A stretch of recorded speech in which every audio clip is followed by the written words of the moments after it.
Hola, ¿qué tal? ¿Cómo están? Bienvenidos a una nueva edición de Conclusiones. Soy Rafael Romo y en ausencia de Fernando del Rincón, titular de este programa.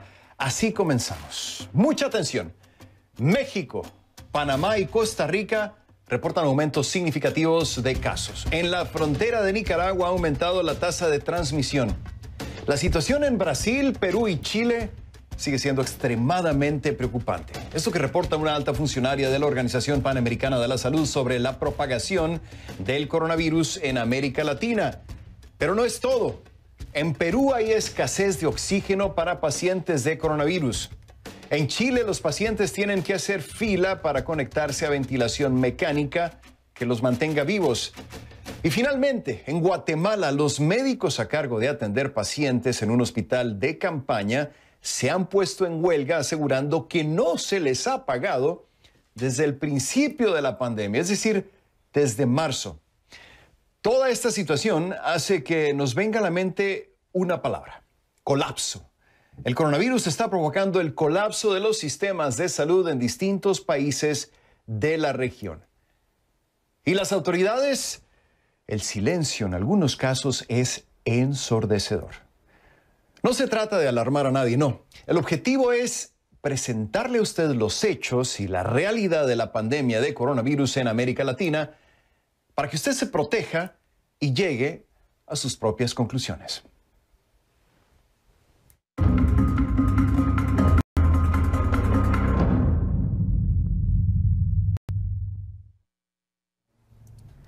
Les pido que a partir de este momento me acompañen utilizando la etiqueta numeral Concluguate Médicos. Concluguate Médicos, recuerden que recibo todos sus comentarios a mi cuenta en Twitter, @RafaelRomoCNN. América Latina sigue registrando altos números de contagios y muertes por coronavirus. A pesar de que varios países esperaban superar la cima de la curva en días recientes, la realidad ha sido otra. Brasil, México, Chile y Perú han reportado cifras récord en las últimas 72 horas y no queda claro cuándo estos países podrán aplanar la curva. ¿A qué se debe este número y cuál es el diagnóstico de la Organización Mundial de la Salud para la región? Kay Guerrero con los detalles en su reporte K.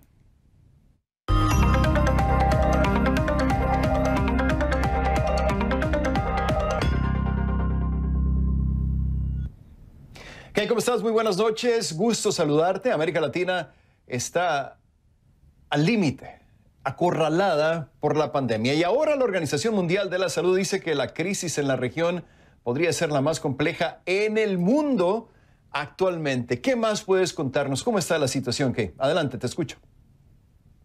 Rafa, buenas noches, me da mucho gusto saludarte. Fíjate en una cosa, cuando comenzó esta pandemia, ¿verdad? También aprendimos cómo lidiar con ella y se creó este concepto, esta percepción de que si seguíamos las normas sanitarias establecidas como lavarse las manos, usar una mascarilla, hacer distanciamiento social, tarde o temprano íbamos a poder pasar esa curva de contagio. Y ese ha sido el caso en algunas partes de Europa, también en algunos estados aquí en Estados Unidos, pero no necesariamente en América Latina. Y la pregunta es, ¿por qué? La Organización Mundial de la Salud, Rafa, habló sobre esto y piensa que puede haber una relación con la pobreza, con la desigualdad que existe en tu país y en el mío, en nuestros países en la región. Una región, Rafael, que el día de hoy sobrepasó las 70.000 muertes por coronavirus. Este es el informe. El coronavirus, que al principio parecía un problema ajeno, es hoy la profunda tragedia que somete a América Latina. Como otros lugares, la región no estaba preparada para encarar esta crisis, pero la pobreza que impera en nuestros países, la corrupción y la precariedad de los sistemas médicos son elementos que agravan la situación. La Organización Mundial de la Salud está al tanto de esta realidad. Los sistemas de salud están sometidos a una tensión real.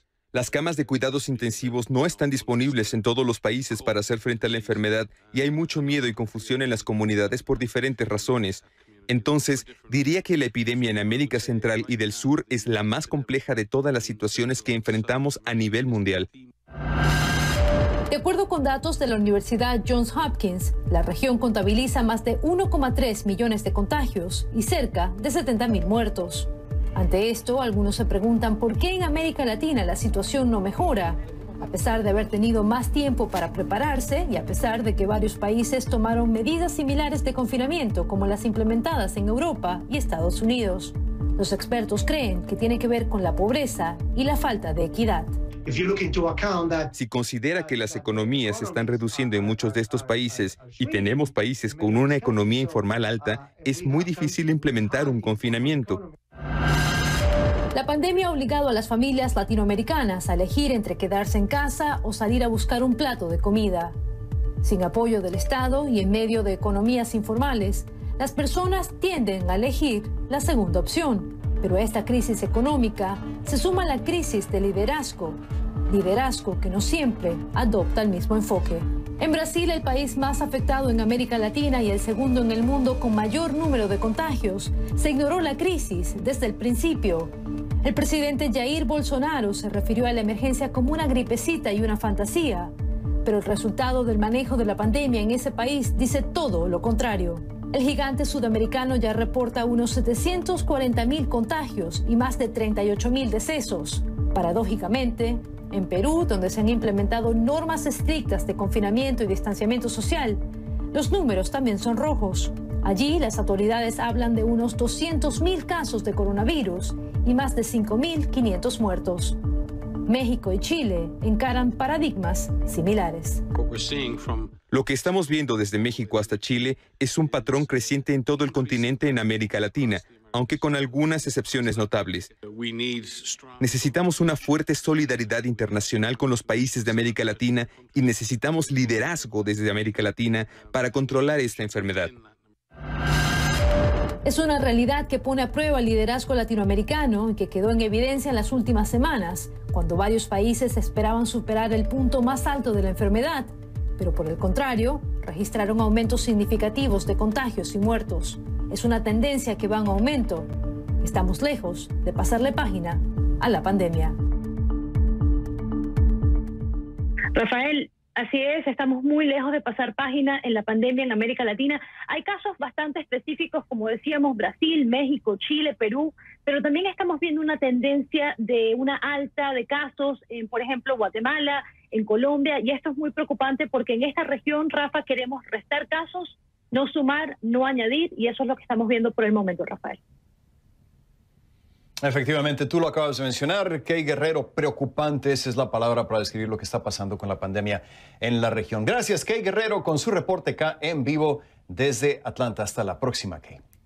En la rueda de prensa semanal sobre la situación de COVID-19 en las Américas, la Organización Mundial de la Salud expresó su preocupación por el aumento exponencial de los contagios que experimenta la región. Este martes, la organización señaló que el virus está aumentando en lugares que antes tenían un número limitado de casos y destacó que a esa propagación acelerada se suman dos nuevos retos. Por un lado, la llegada de la temporada de huracanes en América Central, Norteamérica y el Caribe. Por el otro, la llegada del invierno en el caso de América del Sur, lo que implica una mayor proliferación de otras enfermedades respiratorias.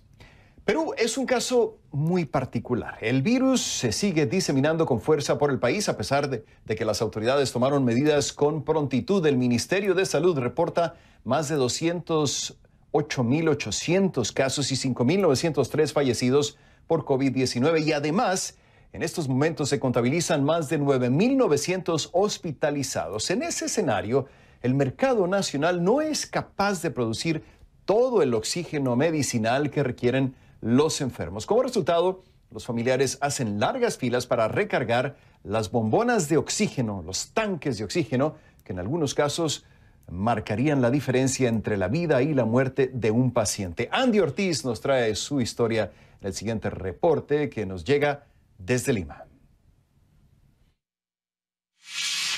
Pero llama a mi familia que le falta aire, no puede respirar ya. Y le estoy haciendo un favorcito, que lo pongan, más que sea la mitad, no me importa, la mitad nomás que sea, pero no me acepta. Celia Valdivia tuvo que correr y abordar un taxi con la recarga de este tanque de oxígeno para un familiar que lucha contra el coronavirus en la cama de un hospital. Quienes hacen esta larga fila para comprar oxígeno han tenido que cruzar la ciudad con estas enormes botellas para recargarlas. El objetivo, prolongar la lucha de los contagiados con el nuevo coronavirus. Hace una hora ya estoy acá ya. Estoy haciendo cola. He estado buscando en otros lugares todo, pero no hay, agotado. En muchos lugares están agotados. Recargar estos recipientes se ha convertido en un problema porque, según los familiares, los hospitales ya no se dan abasto. En el hospital el oxígeno es muy escaso y se acaba rápido. Dieron la opción de que uno puede llevar el tanque propio para que le puedan dar al paciente. Solamente lo están llenando hasta la mitad nada más. Antes de 10 solamente lo llenan hasta 5 nada más, que dura, por lo menos míos están con una graduación de 8, que dura 10 horas, 12 horas. El ministro de Salud, Víctor Zamora, comentó a CNN que el mercado nacional ha llegado al límite de la producción privada de oxígeno medicinal y que no puede absorber la demanda debido a la pandemia. Ante esta situación, el gobierno del presidente Martín Vizcarra declaró el oxígeno de uso medicinal como un recurso estratégico y dio medidas para asegurar su abastecimiento para combatir la pandemia de COVID-19. La brecha de producción de oxígeno calculada y proyectada hacia adelante es aproximadamente 180 toneladas de oxígeno diarias, que es la que se necesitaría cubrir con las compras o la producción de nuevas plantas y reconversión de plantas. El decreto autoriza la asignación de más de $30 millones para la instalación de nuevas plantas, la reparación de las existentes y la compra de oxígeno. La primera y la más urgente es comprar el producto medicinal oxígeno en el mercado internacional, en países vecinos. La segunda es aumentar la capacidad de producción de oxígeno en los hospitales. El ministro reconoció, sin embargo, que se ha generado un auge del mercado informal de oxígeno. El problema no es tanto la venta como la calidad de ese producto. En algunos casos se está usando balones de oxígeno reconvertidos de otros gases que pueden eventualmente ser dañinos para la población. También se reforzará la distribución y producción de oxígeno en zonas como la selva peruana, cuyas poblaciones han sufrido un enorme impacto por la pandemia. Para CNN, Andy Ortiz, Lima. Gracias, Andy Ortiz, por ese informe. En Chile también hay que hablar de filas o listas de espera en el marco de la pandemia. Con más de 148,000 casos confirmados, la mayoría de los hospitales experimentan situaciones extremadamente complejas. Médicos consultados por CNN señalaron que los pacientes deben hacer filas para recibir respiración mecánica. Un equipo de esta cadena tuvo acceso a uno de los centros hospitalarios más congestionados del país. Christopher Ulloa nos trae el reporte, pero antes quiero advertirle que algunas de las imágenes pueden resultar perturbadoras. Veamos. La situación está crítica. La cantidad de pacientes que tenemos es mucho. Las camas de los hospitales están colapsadas, las camas de las UCI también. Actualmente están haciendo fila los pacientes para poder conectarse a ventilación mecánica. Aquí no hay tiempo que perder. Los trabajadores del Hospital El Pino de Santiago afirman que cada segundo cuenta y que este es, por lejos, el escenario más adverso que han enfrentado. Es fuerte estar escuchando todos los días las alarmas de COVID que pasan y algunas que son traslados a los servicios y otras que son traslados a la morgue. Y no son pocas. Siempre la carga física es importante, pero ahora se sumó más aún la carga emocional. Según el Ministerio de Salud, la ocupación de camas críticas en Chile ya alcanza el 89%, pero afirman que el sistema todavía se sostiene. En la región metropolitana de Santiago, en tanto, esa cifra ya alcanza el 96%. Estamos colapsados porque si yo tengo una capacidad de 24 box individuales y adentro tengo 40 personas hospitalizadas, estoy sobrepasada de mi capacidad. Esta es la unidad de urgencia del Hospital El Pino aquí en Santiago. Como pueden ver, tuvimos que tomar todas las medidas de seguridad necesarias para poder acceder a este lugar donde día a día consultan por COVID-19 entre 100 y 130 personas. Normalmente los pacientes que pasan en esta unidad son pacientes muy complejos, muy críticos. Pacientes que a pesar de todo lo que hacemos aquí, todo lo que dejamos en esta unidad junto con mi equipo, se trata de dar todo al 100%. Ya tenemos mucho personal de salud que está contagiado. Entonces cada vez somos menos los que podemos trabajar y tenemos que venir a hacer turnos extra constantemente Y eso es agotador, pero es eso o dejar al equipo botado sin menos gente. Algunos no ven a sus familias hace meses por temor a contagiarlos. El desgaste, dicen, es cada vez mayor. De repente los familiares dejan a los pacientes acá y esa es la última vez que los ven. No me molesta decirlo, lloré antes de llegar a mi casa para no incluir a mi familia dentro de esta carga emocional. La gente todavía no tiene conciencia de qué es lo que está pasando. Vemos mucha gente que no van con las protecciones de caso, sin mascarillas, caminando, y es como un día normal. Una situación compleja que, según expertos y autoridades, aún está lejos de terminar, pero que a pesar de todo mantiene a estos trabajadores al pie del cañón, luchando por la salud de todos. Para CNN, Christopher Ulloa, Santiago de Chile. Y a pesar de que los organismos internacionales alertan sobre el aumento de los casos en Nicaragua, en el país se siguen repitiendo sucesos tan preocupantes como los despidos de médicos en medio de la pandemia, presuntamente por criticar la respuesta del gobierno de Daniel Ortega a la crisis. La oficina de la Alta Comisionada de Naciones Unidas para los Derechos Humanos toma nota con preocupación de esta noticia. El presidente de la Asociación Independiente Unidad Médica Nicaragüense confirmó a CNN el despido de al menos 7 médicos. Algunos de ellos firmaron comunicados denunciando la falta de una estrategia nacional para enfrentar la pandemia y la falta de equipo de protección. El Ministerio de Salud no ha respondido a la petición de CNN sobre las causas de los despidos.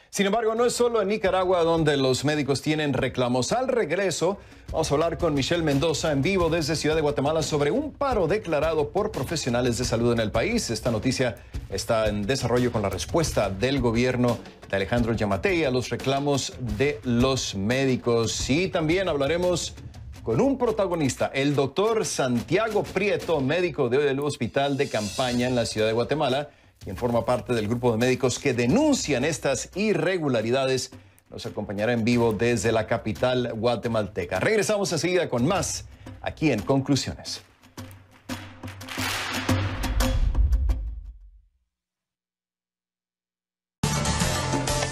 CNN Dinero es patrocinado por Spider, soluciones globales de inversión. 50 días de confinamiento y 30 días libres, la solución para controlar el coronavirus. Un estudio publicado en el European Journal of Epidemiology y realizado por un equipo internacional de investigadores asegura que permanecer 50 días de estricto confinamiento, seguido de 30 días en los que se alivian las restricciones, podría ser efectivo para reducir el número de muertes por el coronavirus y amortiguar el impacto económico. Para el estudio, usando un modelo matemático simulando trayectorias de brotes de coronavirus en 16 países, el número de muertes se reduciría, los contagios caerían drásticamente y las capacidades hospitalarias no serían superadas por la cantidad de pacientes que necesitarían atención médica. ¿Qué pasa? Con cierre en la primera semana de junio, el número de casos de coronavirus en todo el mundo supera los 6 millones, con más de 375,000 muertes, según datos compilados por la Universidad Johns Hopkins. En momentos de incertidumbre, invierte en propiedades en Estados Unidos con la mayor seguridad y el más alto rendimiento. En Spider, estamos donde estés. Spider, tu punto de contacto, todas las soluciones. Que sigan las clases. Que siga el trabajo. Que sigan las llamadas que te acercan a tus seres queridos. Porque aunque estemos lejos, seguimos siempre conectados en la red más grande, en la red de los guatemaltecos. Tigo. Coronavirus, ¿qué hacer? ¿Qué evitar?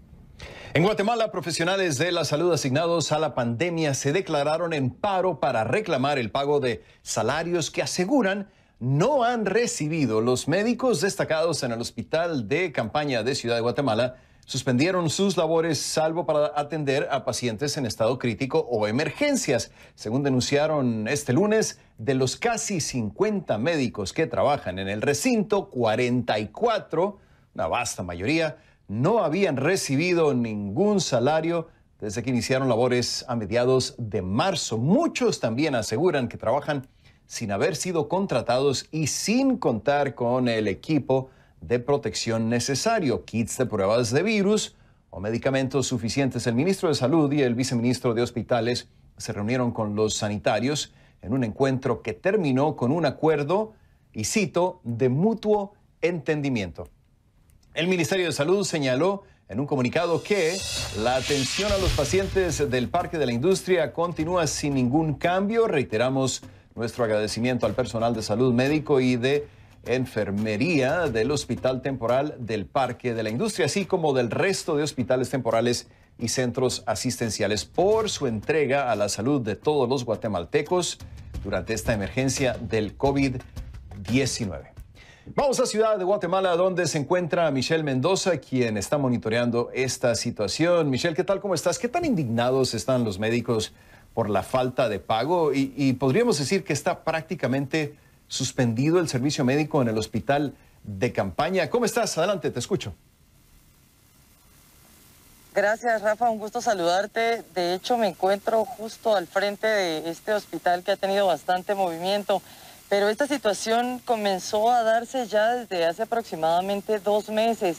Justo los médicos salen por este portón y empiezan a hablar con la prensa y a transmitir lo que para ellos pues es hay una inconformidad muy grande, y se ha mantenido durante las últimas semanas la denuncia de ellos hacia las autoridades. Incluso nosotros hemos preguntado directamente en las conferencias de prensa cuál es la situación real en cuanto a la contratación, y en algunas ocasiones pues se nos ha dicho que sí hay una contratación, que sí están los fondos, pero los médicos insisten que no han recibido ese dinero. También pues han dicho que el medicamento es escaso porque, según manifestaban justo hace 24 horas en este portón los médicos, es que estas donaciones de medicina que reciben no son suficientes y que se ven limitados a atender. Hasta este punto, y de hecho hasta hace algunas horas que tuve la oportunidad de hablar con otros médicos de este lugar, de este hospital de campaña, pues ellos sostienen que hasta que no reciban su pago,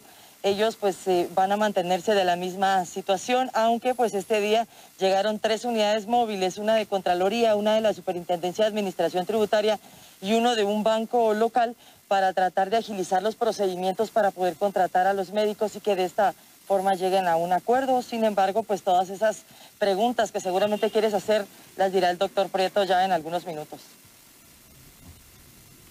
Bien, gracias a Michelle Mendoza por el reporte en vivo desde Ciudad de Guatemala, bien protegida, con doble máscara desde la capital guatemalteca. Cuídate mucho, Michelle, gracias. Al regreso hablamos con el doctor Santiago Prieto, médico de Hospital de Campaña en la Ciudad de Guatemala, precisamente ahí donde está Michelle, quien forma parte del grupo de médicos que denuncian estas irregularidades. Nos va a estar acompañando en vivo desde la capital guatemalteca. Y más adelante, ¿qué tan rápido llegará la recuperación de Estados Unidos tras la devastación económica del COVID-19? Analizaremos lo que dijo el jefe de la Reserva Federal y lo que el mundo entero escuchó. Gabriela Frías, de Portafolio Global, nos acompañará en vivo para el análisis. Volvemos enseguida con más aquí en Conclusiones.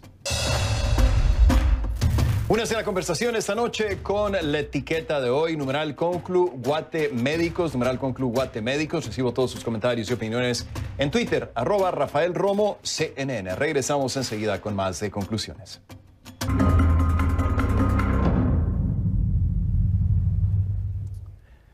Gracias por seguir con nosotros aquí en Conclusiones. Soy Rafael Romo desde Atlanta. Ahora quiero darle la bienvenida al doctor Santiago Prieto, médico de Hospital de Campaña en la Ciudad de Guatemala, quien nos acompaña en vivo desde la capital guatemalteca. Bienvenido a Conclusiones, doctor Prieto. Gracias por estar con nosotros, sobre todo en estos momentos, en esta difícil situación. Para empezar, doctor, quiero preguntarle, me gustaría pedirle que nos ayude a entender la situación en la que se encuentran. ¿Es verdad que la gran mayoría de los médicos del hospital de campaña no ha recibido pago desde marzo. Significa que han trabajado sin remuneración desde el principio prácticamente de la pandemia.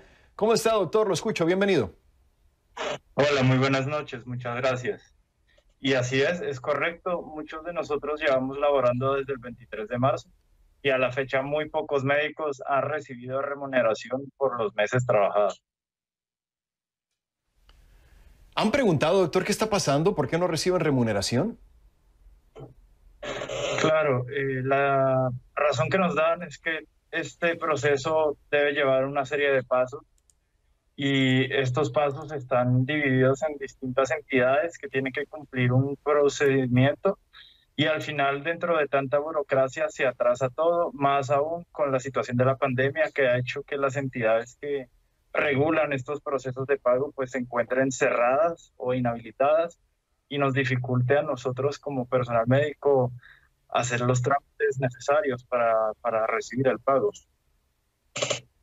Ya entiendo. ¿Cuál fue la gota que derramó el vaso, doctor, considerando que ya han pasado 3 meses sin recibir salario? ¿Qué fue lo que pasó? Bueno, lo que sucede es que muchos de nosotros, principalmente por ir a atender esta pandemia, perdimos otros empleos por la razón de que estamos trabajando con pacientes de alto riesgo. Esto nos convierte a nosotros también en profesionales de salud de alto riesgo y nos privaron de trabajar en otros lugares.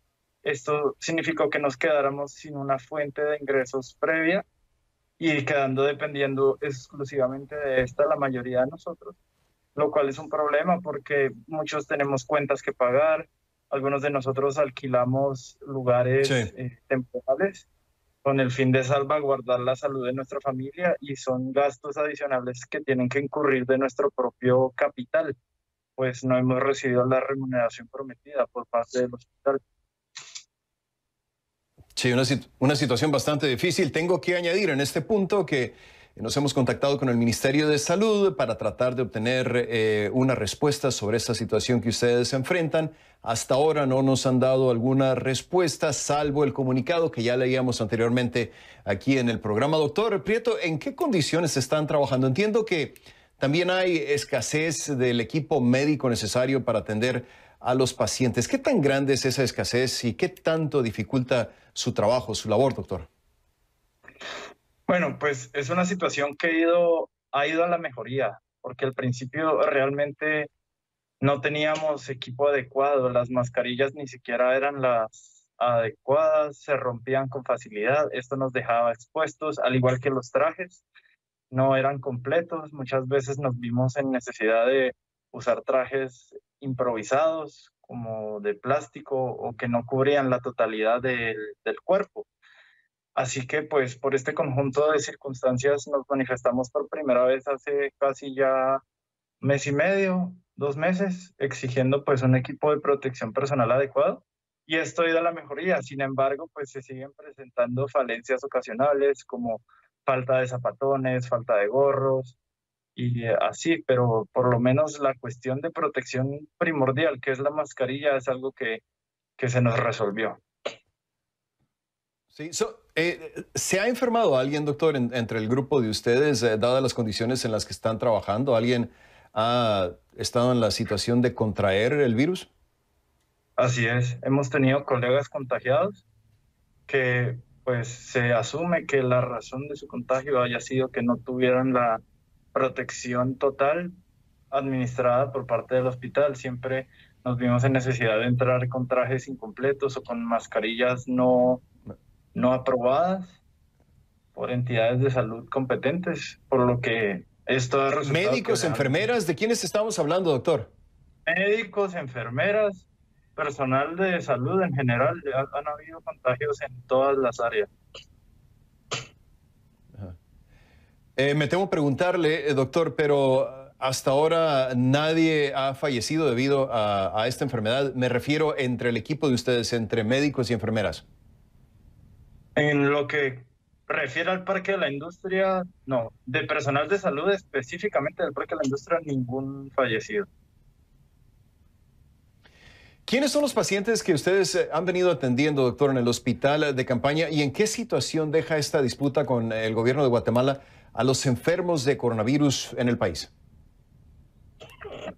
Pues hemos tenido que tratar pacientes de todo tipo, la verdad, dentro de los pacientes jóvenes con síntomas leves o incluso asintomáticos, y pacientes críticos que ya tienen comorbilidades previas, que son los que tienen peor pronóstico, que terminan ventilados. Y esto ha desatado una serie de polémicas porque estuvimos trabajando con un protocolo durante mucho tiempo que era en base a los hisopados, y estos hisopados lentificaban el proceso de que los pacientes pudieran irse a su casa porque las pruebas tenían un proceso lento en el Laboratorio Nacional de Salud y hacía que los pacientes tuvieran estancias prolongadas intrahospitalarias y dificultaba mucho la atención al paciente. Esto ya se mejoró, ya se cambió. Ahora es un criterio clínico el que estamos usando y se permite que los pacientes asintomáticos puedan hacer una cuarentena en su casa. Era lo que le quería preguntar, doctor. ¿Eso significa que si alguien no presenta síntomas, si no tiene fiebre, se puede ir a su casa, pero aquí considerando la posibilidad de que quizá todavía tenga el virus y que pudiera infectar a familiares, a vecinos? Claro, esto es una consideración que hay que tener en cuenta para cada caso particular. Las personas a las que se les da egreso se les da siempre y cuando hayan condiciones dentro del domicilio que puedan asegurar que haya una cuarentena responsable. Por ejemplo, que tengan un espacio, un cuarto propio, un baño propio y que no presente síntomas después de un tiempo determinado, que es lo que dicta la literatura actual, que después de cierto tiempo de estar asintomático, incluso si la persona es positiva para el virus, ya no tiene capacidad de contagio. Ahora, no es la primera vez, doctor, que ustedes hablan públicamente sobre las condiciones de trabajo en las que se encuentran. ¿Qué es diferente esta vez, doctor? ¿Hay algún tipo de ultimátum que le han lanzado al gobierno de Guatemala? Aparte de ponerse en paro, ¿se retirarían completamente de su labor?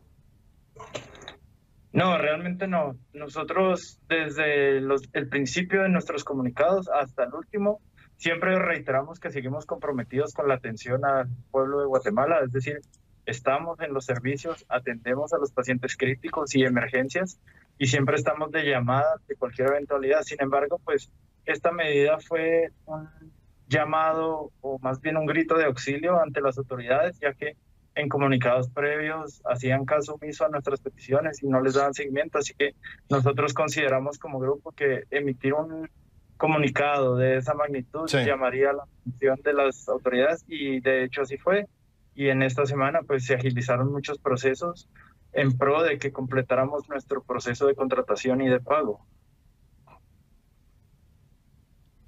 Muy bien, gracias por su tiempo. Le agradezco la gentileza al doctor Santiago Prieto, médico del Hospital de Campaña en la ciudad de Guatemala, quien nos acompañaba en vivo precisamente desde la capital guatemalteca. Gracias, doctor. Le deseo suerte a usted y a su grupo. Claro que sí. Mucho gusto y muchas gracias. Buenas noches.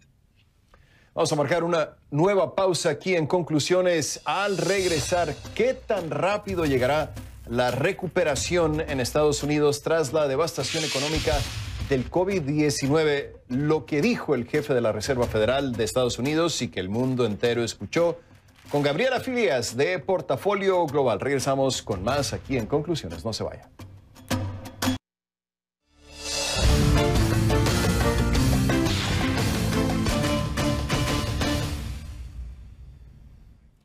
El presidente de la Reserva Federal de Estados Unidos, Jerome Powell, dijo este miércoles que las tasas de interés no subirán, si acaso, hasta el 2022. ¿Qué significa esto para la economía de Estados Unidos y qué nos dice este anuncio sobre el panorama económico y también sobre la recuperación? Gabriela Frías de Portafolio Global nos acompaña en vivo desde Atlanta para hacer un análisis. Gaby, ¿qué tal? ¿Cómo estás? Gracias por estar con nosotros. Jerome Powell, presidente de la Fed, aparece en una conferencia de prensa, quizá una de las más esperadas desde un punto de vista económico, sobre todo dada la coyuntura. De todo lo que habló los pronósticos de crecimiento, incertidumbre, tasa de desempleo, etcétera.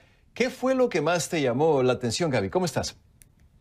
Hola, Rafa, muy buenas noches. Lo que llama la atención es que el presidente de la Reserva Federal ha sido muy cauteloso en decir que en este momento no hay que confiarse porque en el corto plazo todavía la pandemia representa un riesgo importante para la economía.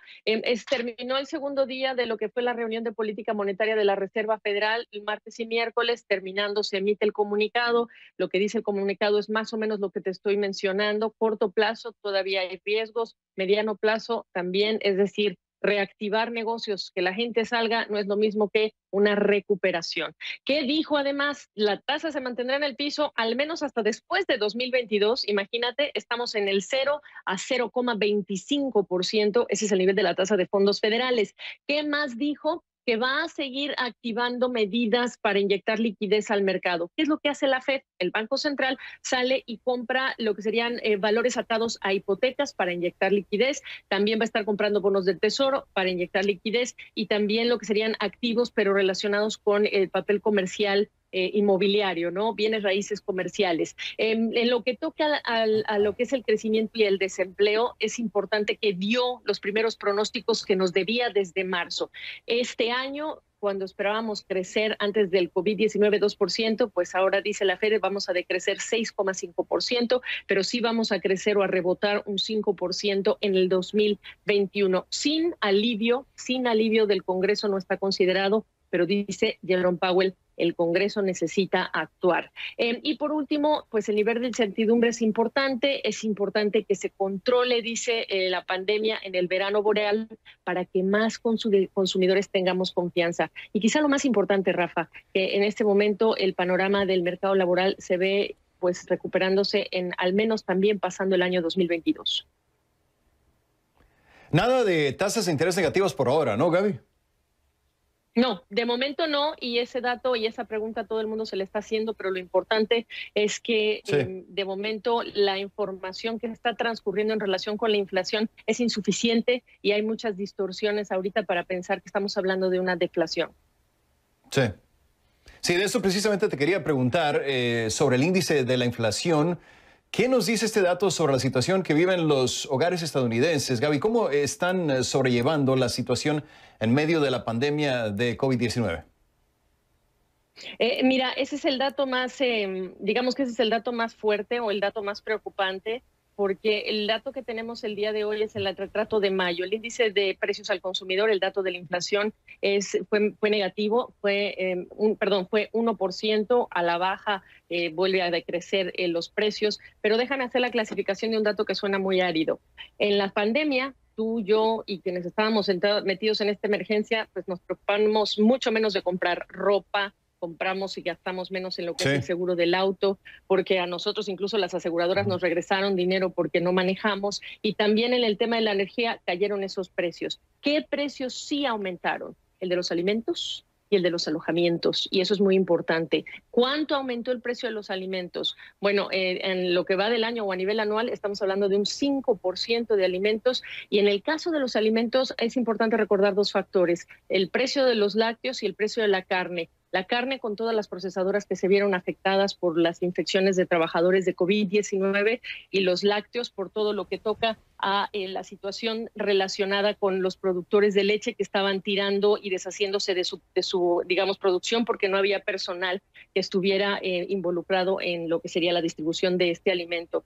Y la otra parte, Rafa, que también es muy importante en el tema de los alimentos, pues es que hay millones de personas desempleadas, los bancos de alimentos están marcando tráfico récord y este va a ser un problema en medio del desempleo. Y por último, Rafa, en el tema de la vivienda, bueno, sí decreció lo que son los precios de las rentas de inmuebles, de las rentas de habitaciones, hoteles, todos esos precios porque cayó la demanda, decrecen.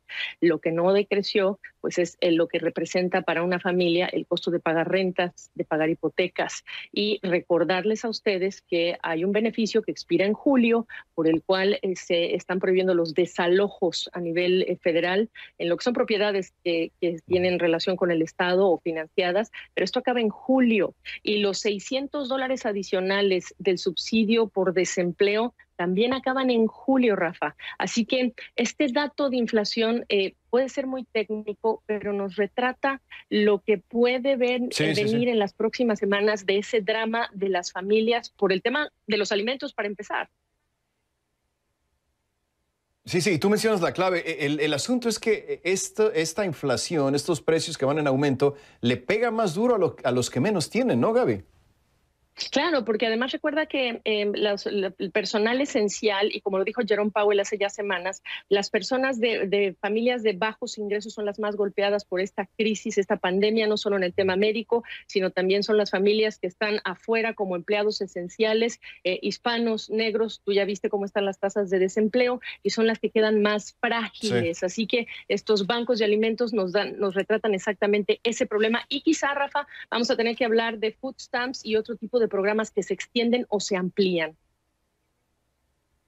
Muy, muy preocupante definitivamente. Un gustazo saludarte como siempre. Gabriela Frías de Portafolio Global nos acompañaba en vivo desde Atlanta. Hasta la próxima, Gaby. Chao. Gracias. Su cuenta en Twitter, @gfrías. Regresamos con más aquí en Conclusiones enseguida.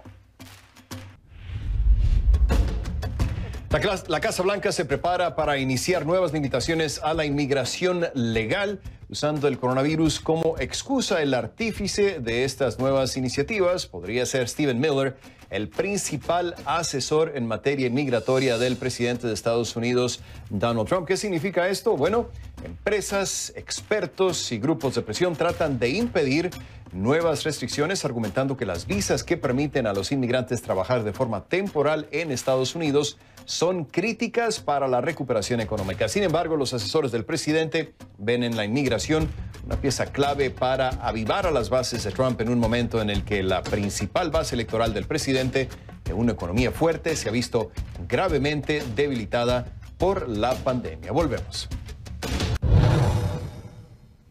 Melanie nos escribe desde Ecuador diciendo: hace más de un mes ya vivimos ese infierno de no encontrar tanques de oxígeno y hospitales abarrotados en Guayaquil, lo que recién se está viviendo en Perú y Chile. Gracias por sus comentarios y opiniones. @Rafael Romo CNN. Los escribo, los leo, mejor dicho. Gracias por su atención. Así llegamos al final de una edición más de Conclusiones. Soy Rafael Romo en Atlanta. Hasta la próxima.